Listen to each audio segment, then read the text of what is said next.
আগের ভিডিওতে তোমরা দেখলেই যে আমরা নাদাটা প্লাস্টার করেছিলাম পদ্ম গাছের জন্য।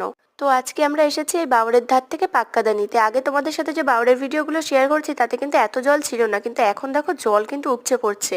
তো আমরা এই ধানের জমির পাশ থেকে কিন্তু পাক্কাদা নেবো, আর এটা আমাদের একটা দিদার জমি, লোকের জমি থেকে কিন্তু চুরি করছি না। আর আশপাশে এত জঙ্গল দেখছো তো, চারিধারে কিন্তু চন্দ্রবোড়ার বাস, তাও আমরা এর মধ্যে রিস্ক নিয়ে এসেছি। আর আমাদের সাথে আবার ফোটাও এসেছে, দেখো দীপ ডেকে নিয়ে এসছে, ও আবার এসেছে।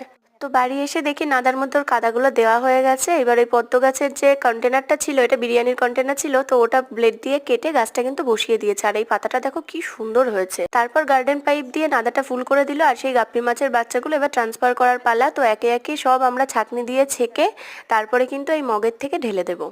আর এই যে বড় গাপ্পি মাছটা দেখছো, এটা হচ্ছে ছেলে গাপ্পি মাছ, আর বাকিগুলো কিন্তু মেয়ে আর বাচ্চা। আমরা বাড়ির তিনজনেই কিন্তু ফুল গাছ ভীষণ ভালোবাসি, আর এই পদ্ম গাছটা নিয়ে আমরা নাড়াচাড়া করি, এটা আমাদের ভীষণ শখের। তো দেখো এই যে নাদা ফুল করা হয়ে গেছে, আর এর মধ্যে মাছগুলোও ছেড়ে দিল।